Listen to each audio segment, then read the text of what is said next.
మీ ఇంట్లో మొదటి కోటీశ్వరుడు మీరే అవ్వాలనుకుంటున్నారా? ఈ ఫైనాన్షియల్ వెబినార్ లో ఇప్పుడే జాయిన్ అవ్వండి. నమస్కారం అండి. నేను మీ నడు రవికుమార్ని. చాలామంది అడుగుతున్నారు, బంగారం ధరలు రోజు అంటే ప్రతిరోజు పైకి కిందికి ఇలా ఫ్లక్చుయేట్ అవుతున్నాయి కదా, ఎందుకు అలా ఫ్లక్చుయేట్ అవుతున్నాయని ఆ విషయం ఇవాళ మీ ముందర నాకు తెలిసిన విషయాలు చెప్తాం అనుకుంటాను. ఏంటంటే గోల్డ్ అన్నది ఇంటర్నేషనల్ మార్కెట్లో ట్రేడెడ్ స్టాక్. అది గోల్డ్ అన్నది కూడా ఒక కమోడిటీ లాగా మెటల్ అనమాట. గోల్డ్ అన్నది ఇది మెటల్ కాబట్టి ఈ మెటల్ లండన్ మెటల్ ఎక్స్చేంజ్ అక్కడ ట్రేడ్ అవుతూ ఉంటుంది. ఆ ట్రేడ్ అయినప్పుడు ఇది మనకందరికీ తెలిసిన విషయం ఏంటంటే డాలర్స్లో, అక్కడ డాలర్స్లో పర్ ఔన్స్ ట్రేడ్ అవుతూ ఉంటుంది. దాన్ని కన్వర్షన్ చేసుకుని దానికి మళ్ళీ మన కస్టమ్ డ్యూటీ అవి కలుపుకొని దాని ప్రకారంగా ఈ గోల్డ్ రేట్స్ నిర్ణయించబడుతూ ఉంటాయి. కాబట్టి గోల్డ్ రేటు డైలీ కాదు, నన్ను అడిగితే ఎవ్రీ మినిట్ అలా మార్కెట్లో ఫ్లక్చుయేట్ అవుతూనే ఉంటుందన్నమాట. సో అది మనం అందరూ తెలుసుకోవాల్సిన విషయం నెంబర్ 1. నెంబర్ 2, దీన్ని ఏవి ప్రభావితం చేస్తాయి చాలాసార్లు చెప్పుకోవడం జరిగింది. ఏవేవి గోల్డ్ రేటు ఎందుకు పెరుగుతుంది, ఏవేవి ప్రభావితం చేస్తాయంటే ప్రస్తుతం పరిస్థితుల్లో ముఖ్యంగా మనం చెప్పుకోవాల్సింది ఈ జియో పొలిటికల్ టెన్షన్స్. ఏవైతే మనకి ఇప్పుడు వార్ లైక్ సిచ్యుయేషన్ వచ్చేసింది, and third world war declare అయిపోతుంది, లేకపోతే ఇలాగా రష్యా వాళ్ళు ఉక్రెయిన్ మీద వీళ్ళు కొత్త రకాలైనటువంటి అణుబాంబులు వేస్తున్నారు.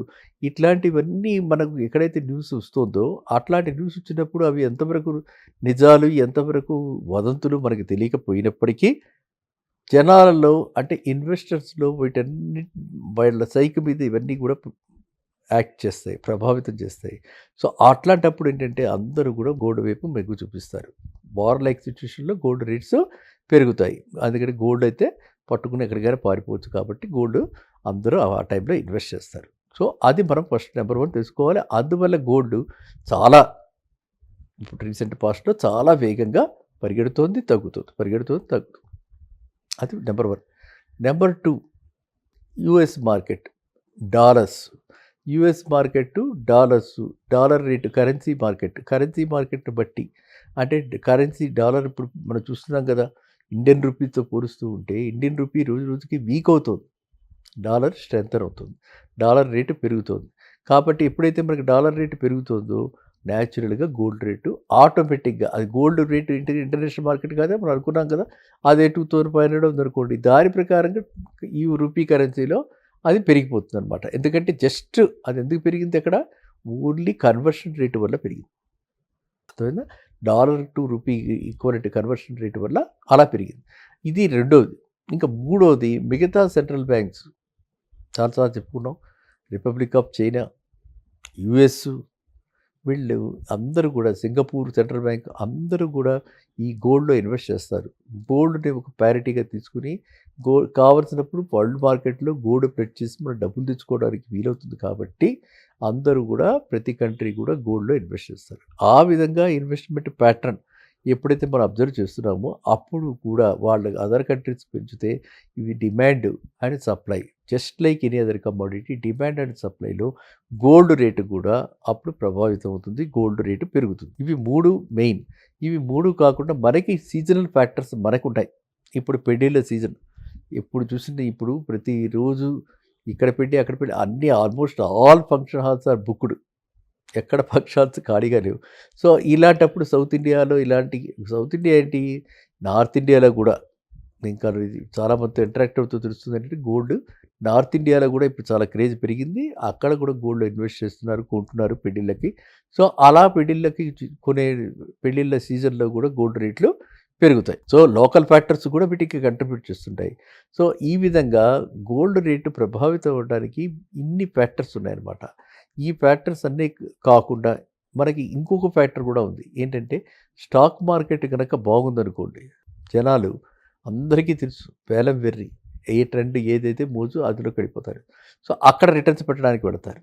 అక్కడ బాగాలేదనుకోండి, గోల్డ్లో పెడతారు, ఇన్వెస్ట్ చేస్తారు. Gold is considered better alternative than bank deposit. Bank deposit rate కంటే కూడా ఇక్కడ గోల్డ్లో ఎక్కువ రేట్ వస్తుంది కదా, ఇంట్రెస్ట్ అంటే రిటర్న్ ఎక్కువ వస్తుంది కదా. సో అందువల్ల ఇక్కడ పెట్టుబడులు పెడతారనమాట. సో ఇవన్నీ కలిపితే మనీ మార్కెట్లో టోటల్ మనీ ఇన్ సర్క్యులేషన్ ఈ విధంగా ఒక కమోడిటీ నుంచి ఇంకో కమోడిటీకి, ఒక ఎసెట్ నుంచి ఇంకో ఎసెట్కి ఈ ఇన్వెస్ట్మెంట్ సైకిల్ ఇలా మారుతూ ఉంటుందన్నమాట.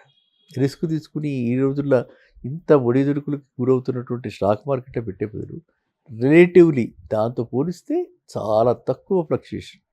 దాంతో పోలిస్తే 81,000 నుంచి గోల్డ్ రేట్ ఎక్కడ దాకా 76,000 దాకా వచ్చింది. అమ్మ 5,000 తగ్గింది, 5,000 తగ్గింది అనుకున్నారు, మళ్ళీ పెరగటం మొదలుపెట్టింది. కాబట్టి నేను ఎప్పుడు చెప్తున్నాను, లాంగ్ రన్లో గోల్డ్ ఎప్పుడు కూడా పైకే.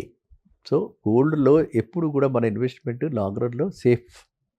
అండ్ ఈ గోల్డ్ వల్ల మనకి లిక్విడిటీ ప్రాబ్లం కూడా లేదు. ఎనీ బ్యాంకర్ ఎవరైనా, ప్రైవేట్ వాళ్ళు, నాన్ బ్యాంకింగ్ ఫైనాన్స్ కంపెనీస్ వాళ్ళు ఎవరైనా కూడా గోల్డ్ మీద లోన్ ఇవ్వడానికి ఎప్పుడు సంసిద్ధులుగా ఉంటారు. కాబట్టి మనం గోల్డ్లో ఇన్వెస్ట్ చేయాలి. ఆ గోల్డ్ కూడా నేను చెప్తున్న 10% of your total investment minimum ఉండాలి. అండ్ ఈ గోల్డ్ని మనము మంచి అంటే purity of gold is very very important. కాబట్టి purity of gold, ornamental gold 22 carat అవునా కాదా అని ఖచ్చితంగా నిర్మోహమాటంగా మన షాపులో అడిగి సర్టిఫికేట్ కూడా వీలైతే తీసి పెట్టుకుంటే మంచిది. భవిష్యత్తులో ఎప్పుడైనా సరే మనం లోన్ తీసుకుంటున్నప్పుడు గోల్డ్ ప్యూరిటీ చూస్తారు. కాబట్టి ఆ గోల్డ్ ప్యూరిటీ మీద మీరు దృష్టి సారించండి. అదేవిధంగా ఇన్వెస్ట్మెంట్ పర్పస్కి గోల్డ్ కొంటున్న వాళ్ళు మాత్రం ఖచ్చితంగా మీరు వీలైనంత మటుకు ఈ రాల్డ్ ఆర్టిఫిషియల్ ఏవైతే స్టోన్స్ ఉంటాయో ఆ స్టోన్ మేడ్ గోల్డ్ ఆర్నమెంట్స్లో తక్కువ కొనుక్కోండి. ఓన్లీ ప్యూర్ గోల్డ్ ఉన్నదే కొనుక్కోండి. అప్పుడు మీకు తరుగు కూడా తక్కువ ఉంటుంది. అదే కనుక స్టోన్ స్టడెడ్ అంటారు అనమాట. అంటే స్టోన్స్తో పెట్టి ఆ బంగారం నగలు చేసినప్పుడు మనకి వేస్టేజ్ కూడా ఎక్కువ ఉంటుంది. కాబట్టి పెట్టుబడి పెట్టేవాళ్ళు మాత్రం ఖచ్చితంగా అంటే ఇన్వెస్ట్మెంట్ ఓరియంటెడ్గా ఆలోచించేవాడు మాత్రం ఆ విధంగా పెట్టండి. అదే నగలు ధరించాలి, ఆనందం పొందాలి అనుకుంటే మాత్రం కావాల్సిన గోల్డ్ కొనుక్కోండి. దాన్ని పెట్టుకుంటారు. అటు ఆ విధంగా ఎంజాయ్మెంట్ ఉంటుంది, హ్యాపీనెస్ ఉంటుంది. ఇటు కావాల్సినప్పుడు అది మనం తరుగు తీసుకుని చేసుకోవచ్చు. సో ఈ విధంగా ఉన్నప్పుడు గోల్డ్లో మీరంతా కూడా ఖచ్చితంగా అడిగి సరైన షాపులో, అంటే బ్రాండెడ్ షాపుల్లో, లేదు మనకి ఎప్పటి నుంచో తెలిసిన షాపుల్లో తీసుకుని, అది బ్రాండెడ్ షాప్స్లో చాలా చోట్ల ఇవాళ దాన్ని ఎస్ఏయింగ్ అంటారంటే గోల్డ్ ప్యూరిటీ టెస్ట్ చేయించుకుని ఆ సర్టిఫికేట్ పెట్టుకోండి.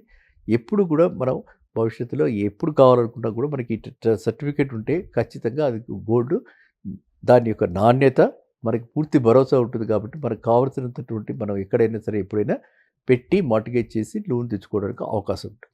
అంతేగాని ఎక్కడ కూడా బ్రహ్మకు పడి ఎవరో ₹1000 కనుక తగ్గించి ఇస్తున్నామనంటే అది కరెక్ట్ అనుకుని, లేకపోతే ఇంకేదైనా గోల్డ్ రేటు ఎవ్వరు కూడా తగ్గించలేరు. గోల్డ్ రేట్లో మార్జిన్ చాలా తక్కువ. సో ఏమి జరిగినా లాసు అంటే మేకింగ్ ఛార్జెస్లో కానీ వేస్టేజ్లో కానీ మాత్రమే అడ్జస్ట్మెంట్స్ ఉంటాయి. రేట్లో చాలా తక్కువ అడ్జస్ట్మెంట్ ఉంటుంది. ఈ విషయాలు మీరు ఖచ్చితంగా కొనేటప్పుడు మీరు ఇవన్నీ కూడా మనసులో పెట్టుకుని మీరు మోసపోకండి. మళ్ళీ కలుద్దాం నెక్స్ట్ వీడియోలో. నమస్కారం.